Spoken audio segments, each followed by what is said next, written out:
prefiro falar aqui, que não precisa... Eu falo muito com os braços, aí fico mais à vontade.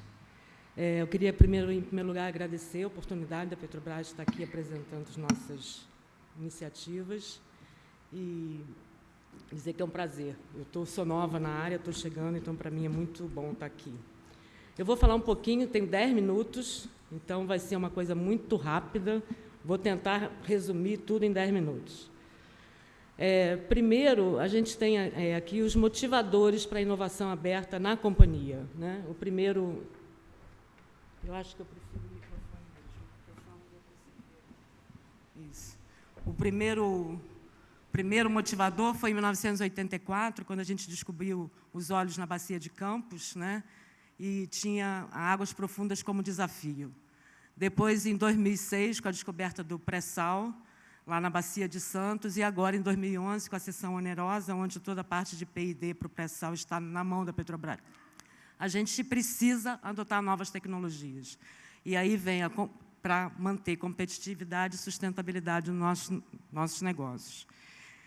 E isso aí fez com que a Petrobras, hoje, na última década, aumentasse as suas reservas em 1,6, a produção em 1,5, receita de vendas em 4,3, lucro líquido 5 vezes, e o valor de mercado subiu 7 vezes. E nós temos certeza que muito disso aí vem do desenvolvimento tecnológico e da inovação.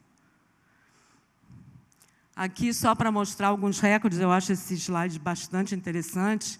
Em 92, a gente ganhou um recorde, ganhou um prêmio da OTC, Offshore Technology Conference, pela produção em 700 metros, por aqui, mais ou menos. Em 2001, a gente ganhou 700 metros de lâmina d'água, né? E, em 2001, ganhamos um prêmio lá quase nos 2.000 metros, e hoje já passamos bastante, isso já não é mais um problema para a gente hoje.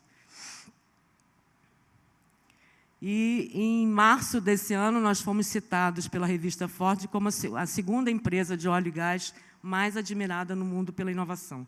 E nós temos certeza que muito disso é pela inovação aberta. Tudo isso, a parte de inovação tecnológica, vem do Centro de Pesquisa, que funcionou de 73 até uns 2 anos atrás, nessa instalação aqui, na Ilha do Fundão, e hoje a gente já tem quase que o dobro da área construída para atender a essa demanda da companhia. O Centro de Pesquisa é um espelho da Petrobras. A gente tem uma área de geociências, onde tem toda a parte de exploração, a parte de geoengenharia de poço, que é tirar o óleo e trazer até a superfície, a área de produção, que é levar da superfície até a costa, que é o grande problema do pré-sal hoje, abastecimento e biocombustível, gás, energia e desenvolvimento sustentável, e um dos segredos do SEMPES, segredos entre aspas, é que nós temos o P&D junto com a engenharia básica.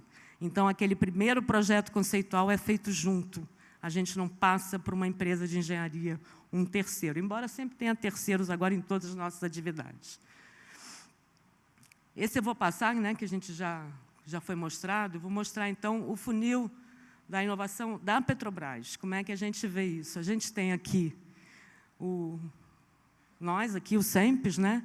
Aqui em cima, a academia, instituições de P&D, e aqui embaixo o setor produtivo. A gente não entende que isso possa acontecer sem o setor produtivo. Normalmente, a minha preocupação, quando a gente fala em inovação aberta, a gente pensa em fazer alguma coisa com universidades. Esse é o nosso recado hoje, não basta. Eu tenho que ir no passo seguinte. Então, aqui o amarelinho com o azul dá o verdinho, e aqui sai nosso desenvolvimento tecnológico. A gente usa algumas ferramentas, né? Eu trouxe aqui alguns exemplos para ideação. A gente realiza workshops e seminários para geração de ideias inovadoras, através da aplicação de técnicas específicas, com a participação do público interno e convidados externos. Um outro exemplo é a prospecção... Prospecção de oportunidades em rede de valor, que a gente tem um universo que inclui atores como prestadores de serviços, instituição de pesquisa, desenvolvimento, órgãos reguladores e clientes, e a gente faz um trabalho envolvendo todos esses atores. O que a gente vem fazendo hoje com a universidade, embora seja por uma obrigação legal da Petrobras aplicar nas universidades, vem rendendo bastante frutos, né? A gente tem, hoje em dia, articulação com fornecedores de bens e serviços, universidades e instituições internacionais, operadores e, aqui, as universidades e instituições de pesquisa brasileiras. Hoje, nós já temos construído nas universidades 4 vezes a área do CENPES de pesquisa original.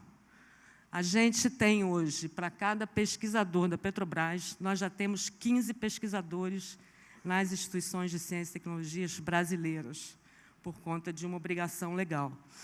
E a gente está hoje fazendo articulação com 120 universidades através de 50 redes temáticas. Então, isso eu acho que é uma coisa que a gente teve que aprender a fazer por conta de uma lei e estamos fazendo bastante bem. Nosso problema hoje é aumentar a capacidade produtiva, né, das empresas. Um exemplo é aqui na Ilha do Fundão, onde a gente tem o CENPES aqui e a gente tem o Parque Tecnológico da UFRJ, onde a gente conseguiu trazer digo a gente, o Fundão, né? Não a Petrobras. FMC, Halliburton, Baker Hughes, Schlumberger, BG, Uzi Minas. Então, assim, não tem mais lugar no parque. E já estão tendo que pegar uma área que era da prefeitura para montar, né, para poder trazer mais empresas. Um outro exemplo são empresas de base tecnológica em todo lugar do mundo. A gente está tentando chegar perto, porque o grande problema, a grande questão da Petrobras é que a nossa inovação não vai ser nos nossos produtos. Nós não vamos amanhã oferecer um combustível alternativo que não seja diesel, gasolina, nafta. A nossa inovação que a gente precisa é na operação da companhia para produzir o petróleo e poder refinar e vender os produtos. Então, a gente tem que estar sempre junto de alguma outra empresa, porque não é a Petrobras que vai fabricar uma árvore de Natal molhada, que foi aquela do prêmio de 92, nem vai produzir uma bomba trifásica, nada disso. A gente tem que estar junto para poder ter o resultado. E um assunto interessante é a tal da a inovação reversa, que está aparecendo agora, né, que a gente mostra com muito orgulho, que é uma inovação feita num país subdesenvolvido, já sendo usada num país em desenvolvimento.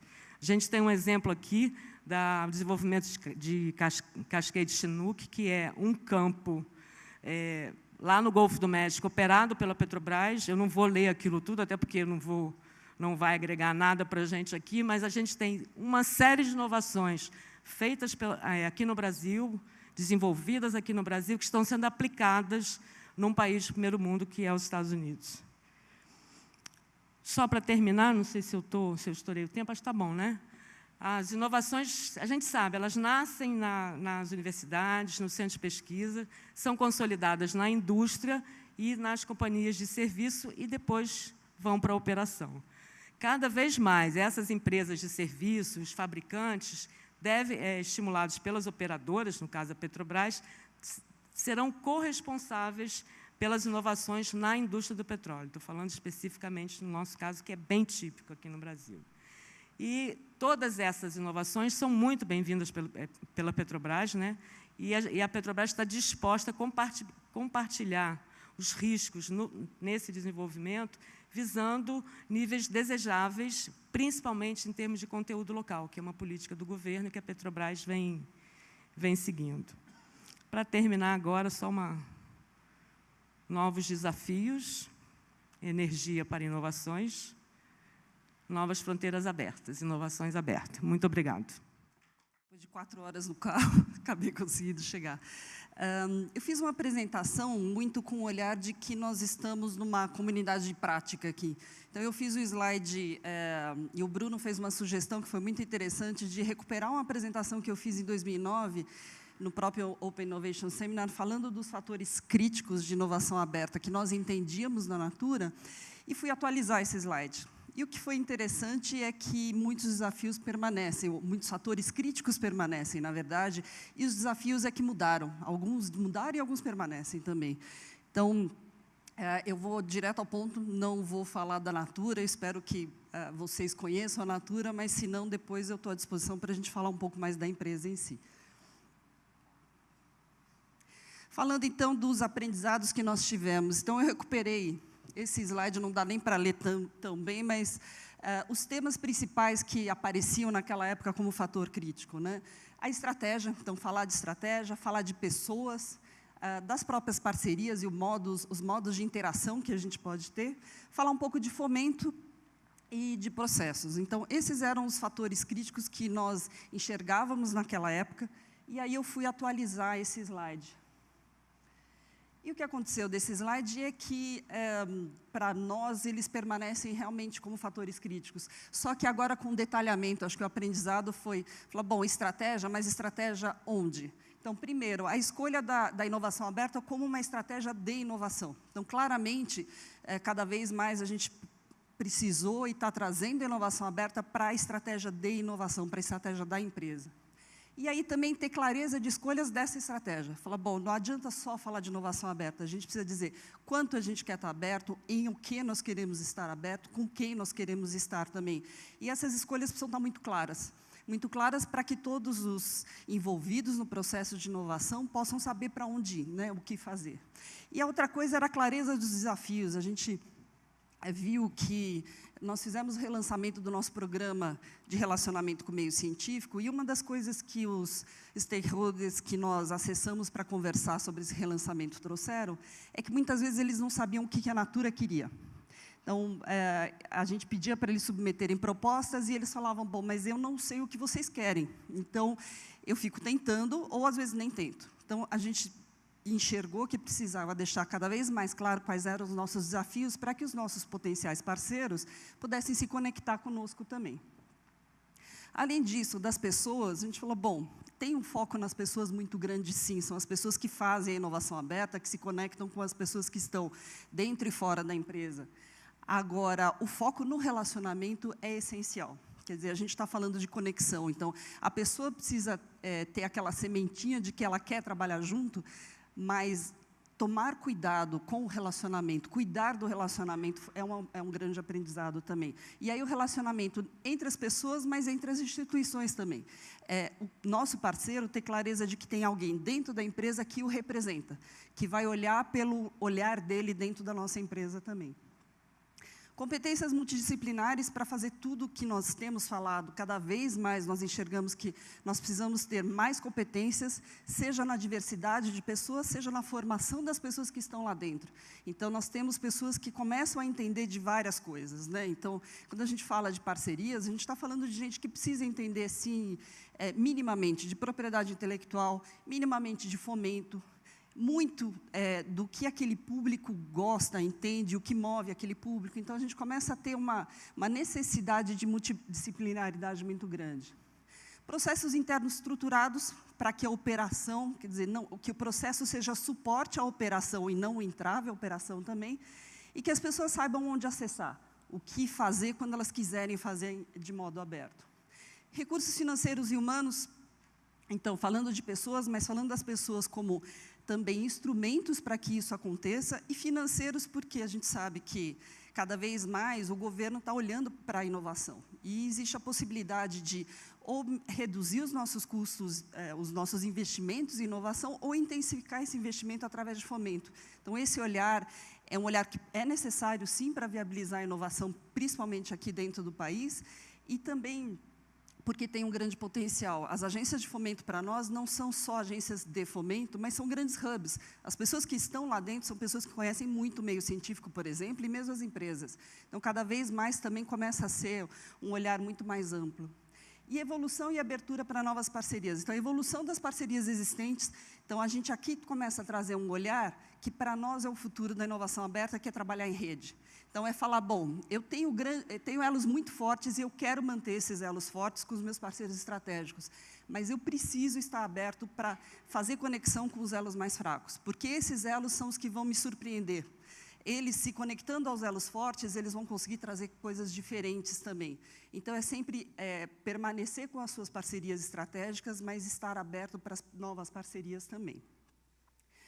E aí, olhando o que eu O que eu comentei, falei, bom, deixa eu eleger alguns desafios, acho que não são todos, mas alguns desafios que foram aparecendo conforme eu fui revisando esse slide.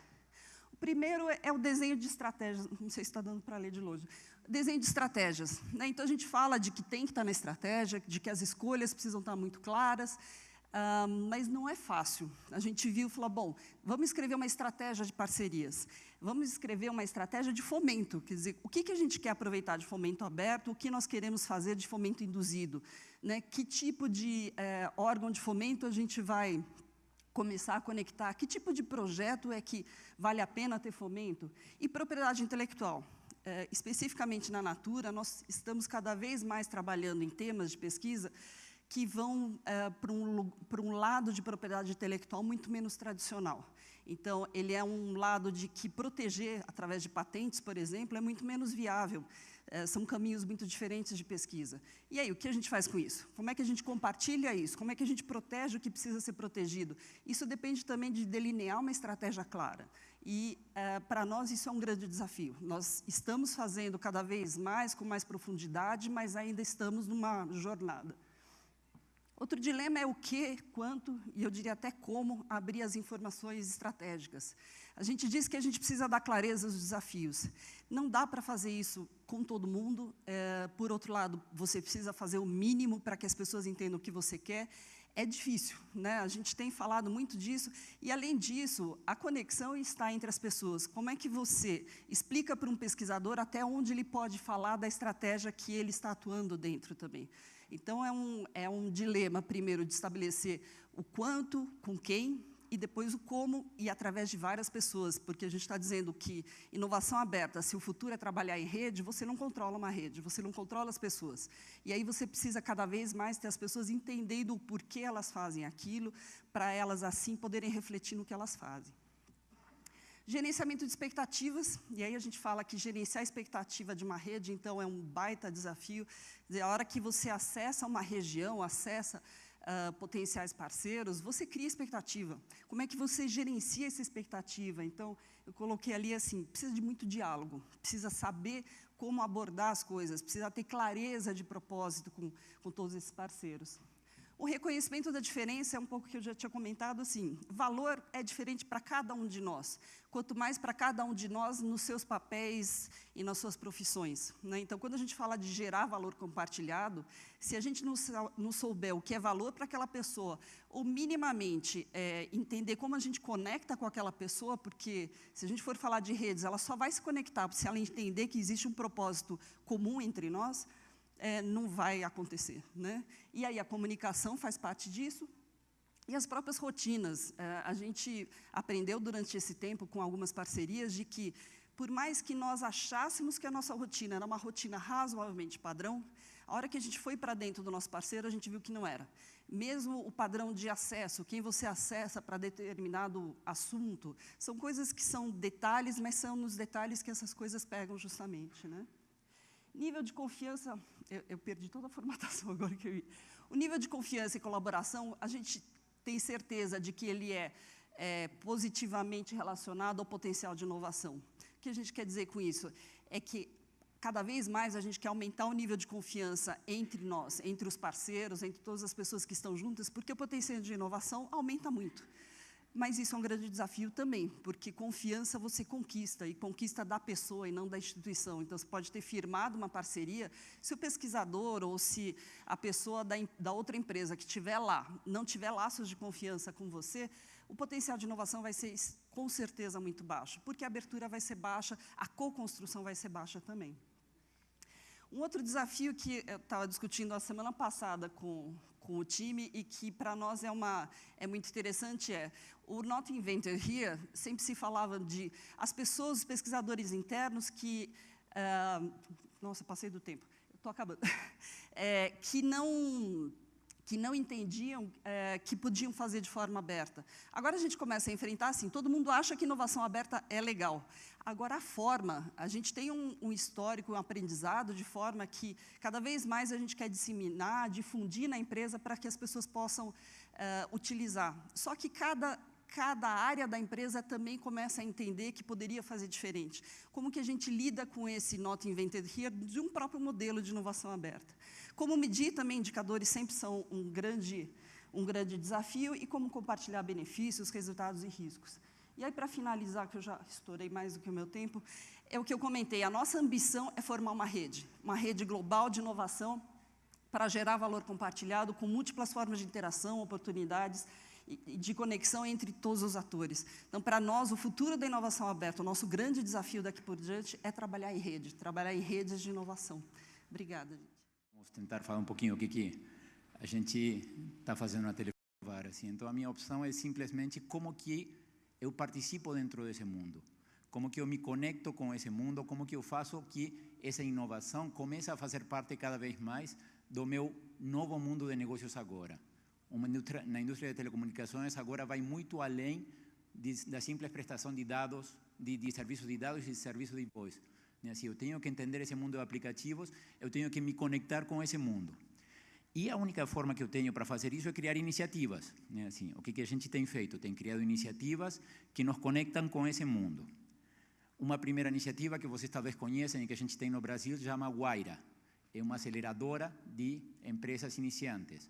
Então, eu busco empresas no mercado, eu busco empreendedores com boas ideias e eu tento acelerá-las. Eu coloco todo o meu ecossistema à disposição dessas empresas para que simplesmente as empresas cresçam. O que vai sair daí? Não sei, mas estamos perto das coisas de onde o mundo acontece, estamos perto dessa inovação acontecendo. Uma outra iniciativa que a companhia tem se chama Bluevia. Bluevia é simplesmente a gente abrir APIs, abrir pedaços de códigos que permitem que todo mundo consiga programar utilizando as funcionalidades da minha rede. Que funcionalidades são essas? Mandar um SMS ou receber um SMS, ou mandar um MMS, ou eventualmente assim, mandar um pagamento na conta do cliente. Então, eu crio dispositivos e os abro à comunidade para que pessoas comecem a desenvolver utilizando as minhas funcionalidades. O que vai sair daí? Não sei, mas eu estou me conectando com o mundo, estou dando a possibilidade de que essa inovação que está acontecendo, esse mundo que está acontecendo, chegue perto da minha operação, chegue perto do meu negócio. Uma terceira iniciativa que a gente está fazendo, e essa em âmbito global, se refere hoje em dia, cada vez mais, principalmente nas telecomunicações móveis, os smartphones, os aparelhos, assim, desempenham um papel muito importante. E o que a gente constata hoje em dia é que as lideranças de mercado são sistemas operacionais fechados. Assim, iOS, no caso da Apple, assim, o Android, para o caso de bastantes fabricantes, e assim, Windows agora. Então, o sistema operacional que cada vez é mais importante no desenvolvimento de aplicativos e no desenvolvimento de iniciativas são sistemas operacionais fechados, controlados por algumas empresas. Dentro de um espírito de inovação aberta e assim, entendendo o bem que assim, o browser Firefox fez no mundo da internet, possibilitando que a comunidade aberta assim, desenvolvesse seu próprio software, a Telefônica está junto com a Fundação Mozilla desenvolvendo um sistema operacional aberto para telefones celulares. Esse sistema operacional já tem o nome de Firefox OS e deve ser lançado no primeiro semestre do ano que vem aqui no Brasil. O que vai sair daqui? Não sei, mas estamos apostando em que na criação de um sistema operacional aberto, onde a comunidade possa incluir as suas próprias capacidades de desenvolvimento, determinar seus próprios caminhos, acaba sendo alguma coisa importante tanto para a indústria quanto para a companhia como um todo. Então, em resumo, eu acho que é disso que se trata. No nosso caso, a inovação aberta é inevitável. A minha única opção é querer me conectar ou não querer me conectar. E nessa conexão, eu tenho que abrir, assim, começar a pensar de uma forma diferente. E esse talvez é o lado complicado, que assim, o lado complicado da situação, é como que eu faço para primeiro justificar investimentos, assim, em iniciativas que eu não sei muito bem onde vão dar. Assim, esse é um grande desafio empresarial, assim, você tem que ter uma crença muito grande de onde você está indo. E um segundo grande desafio é como que eu capturo o que vier sair de todas essas iniciativas para dentro de casa. Como eu não estou comprando um produto ou serviço, assim, eu não sei muito bem o que pode fazer. Então, a dinâmica que eu tenho que montar para estar atento às oportunidades de negócio que podem sair e como é que incorporo isso dentro da organização, acaba fazendo com que eu tenha que pensar de uma forma completamente diferente. Não é a área A comprando o produto B. Agora é assim, a empresa investindo em iniciativas de inovação e a companhia como um todo tem que ter a disposição e a abertura, né, assim, a conseguir capturar e rentabilizar, né, alguma novidade que vai sair dali para colocar dentro e conseguir fazer com que isso seja interessante dentro de produtos e serviços. Um exemplo muito, assim, para finalizar, com o Wire Aceleradora, a gente está com 11 empresas e a gente escolheu as empresas no Open Innovation Seminar do ano passado, né? Assim, foi a nossa primeira Wire Week e foi a inauguração de Wire aqui no Brasil. E escolhemos as empresas buscando, aparentemente, somente pelos empreendedores e pelos projetos. Das 10 empresas que foram escolhidas inicialmente, assim, fizemos um exercício interno de dizer como que eu posso aplicar essas empresas dentro do meu portfólio de produtos e serviços. A gente já está com 5 delas, tentando utilizar 2 delas virando fornecedores da própria Telefônica Vivo, né? Assim, uma para a área de lojas, outra para a área de call center. E 3 outras delas incorporando essas soluções, 2 para o mercado corporativo e uma para o mercado residencial. Então, coisas que a gente não tinha pensado, situações que a gente não tinha previsto e nem fizemos por isso, esse é o tipo de abertura que você tem que ter. Você tem que estar com seus radares ligados de uma outra forma e você tem que fazer muita força, assim, não somente para você ter uma camada de inovação aberta na conexão com o mercado, mas também, assim, energia colocada para dentro para fazer com que a organização como um todo abrace essas iniciativas e, de fato, utilize todos os produtos que venham. Então, em 2 palavras, assim, os aprendizados é conectar e, assim, abrir a cabeça para aproveitar o que eventualmente puder vir dali. Obrigado. A FIA, Fundação Instituto de Administração, ela está ligada à FEA, da USP, e ela tem cerca de 700 executivos por ano fazendo um conjunto grande de MBAs, sendo que um deles especificamente lida com inovação. Então, eu vou trazer o depoimento de 2 ou 3 dos nossos ex-alunos que vão complementar os aspectos que foram colocados e depois tentar chegar a algumas conclusões. Laboratório Fleury. No século XIX ele começou e o indivíduo que fundou, ele contratou os especialistas da universidade, mas só meio período, porque ele queria que meio período eles continuassem na universidade fazendo a ponte entre o Fleury e o meio externo. Isso foi no século XIX. Hoje o Fleury é a primeira do Brasil e é entre as 5 do mundo. E desenvolveu certos produtos que ninguém conseguiu copiar, nem os líderes das multinacionais.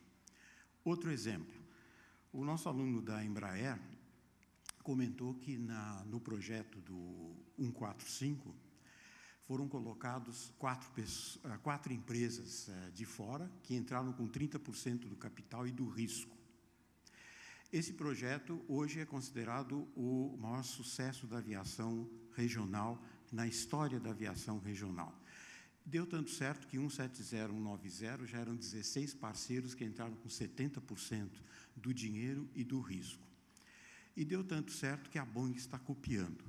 Inclusive, o primeiro avião no mundo a voar com etanol é um avião da Embraer, e hoje a Embraer está ligada a Boeing para desenvolver o biocombustível do futuro. Outro exemplo de inovação aberta é no setor público, que é raro ocorrer, mas é um exemplo interessante. O IPT desenvolveu uma rede de laboratórios externos no Brasil, envolvendo algumas empresas, para desenvolver metrologia química. Isso foi tão bem sucedido que o Ministério descobriu e passou agora a financiar e a dar recurso para esse grupo. Vamos tentar agora analisar alguns aprendizados dessas experiências que nós tivemos hoje aqui e dessas que eu mencionei. Aliás, eu fico muito contente em dizer que na FIA nós temos executivos dos nossos MBAs da Petrobras, da Vivo e da Natura, há muitos anos, né? E isso nos deixa muito contentes.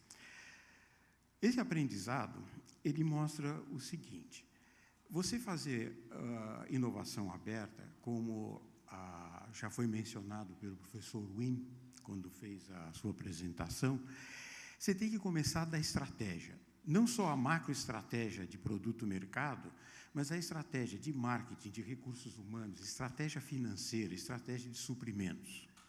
Mas não é suficiente. Você pode fazer sua estratégia direitinho, se você não tiver estruturas organizacionais adequadas para Open Innovation, não vai dar certo. O que eu quero dizer com estruturas organizacionais? Você lidar com projetos envolvendo universidades, envolvendo, no caso da Embraer, cerca de 400 engenheiros em vários países do mundo para projetar um avião, porque os outros 600 são da Embraer. Mas envolver 400 num projeto de um novo avião, você não consegue sem formas estruturais apropriadas.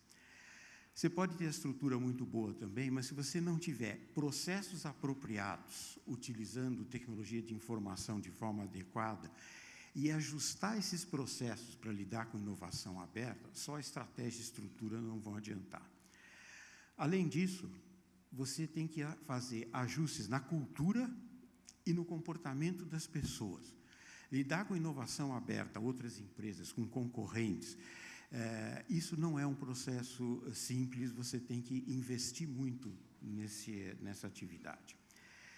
Além disso, para terminar, você tem que ter processos para avaliar tudo isso que você fez e ver os erros e acertos e procurar ser criativo, fazer erros novos, mas não erros os mesmos.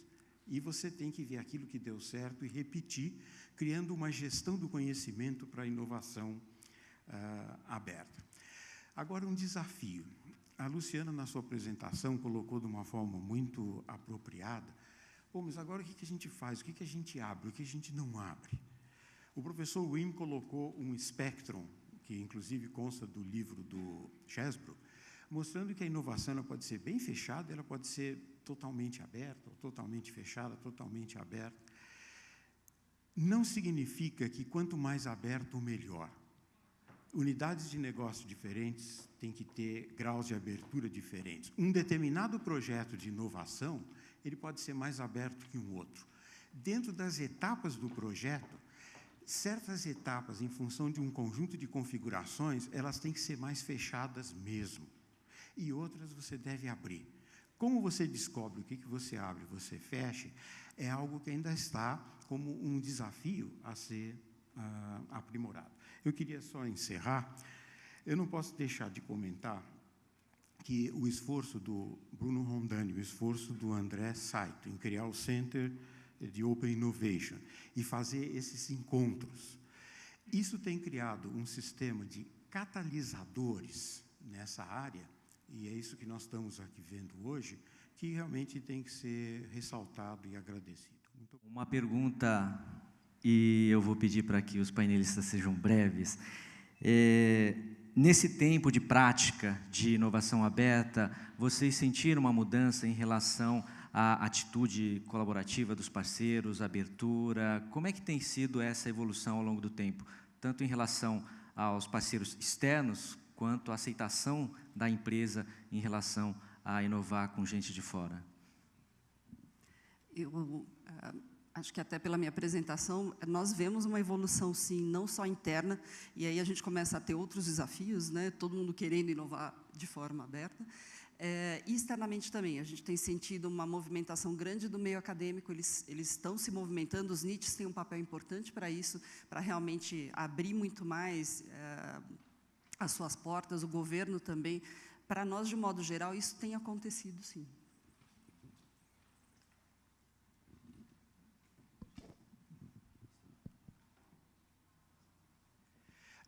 No caso da FIA, nós temos tido, durante esses anos, inúmeras parcerias, algumas dando mais certo, outras com mais problemas. E o que nós percebemos é, sim, tem havido um processo gradual de, vamos dizer, entendimento com os parceiros e de uma abertura para esse tipo de colaboração. Exemplo, nós temos uma parceria há mais de 5 anos com a Universidade de Bocconi, que é a maior universidade da Itália. Os primeiros anos foram parcerias mais simples na área de, vamos dizer, pesquisa, nós tivemos publicações conjuntas. Hoje, pela primeira vez, nós temos um curso conjunto contratado pela Fiat, aqui no Brasil, ministrado em inglês, metade para o pessoal da FIA, metade pelo pessoal da Bocconi, com perspectivas de outras empresas se interessarem. Então, esse é um exemplo onde nós partimos de pesquisa para entregar agora produtos concretos para as empresas. Certamente, eu acho que inovação aberta tem como eu comentei, tem um pouco assim, gestão do imponderável, né, assim, e na medida que o processo começa a funcionar, assim, começa a se estabelecer uma relação de confiança com o resultado que o processo pode vir gerar. Tanto no lado do parceiro, né, assim, de entender de que desenvolver junto com a gente acaba chegando um modelo de negócio sólido que acaba sendo rentável para as duas partes, quanto no lado interno da organização, de entender de que um processo que a princípio está fundado, está apoiado em bases que não são necessariamente as ortodoxas, né, assim, consegue apresentar resultados concretos em termos assim nos KPIs mais tradicionais de negócio, de, enfim, receitas, etc. Bom, lá, vou falar especificamente do SEMPES. A gente, na verdade, começou tudo isso sem esse rótulo de inovação aberta, né? Os primeiros contratos que a gente fez foi lá em 90 e poucos. E, internamente, aconteceu uma reação muito interessante, que é os funcionários da Petrobras, os pesquisadores, se sentindo ameaçados, achando que iam acabar com o SEMPES, né?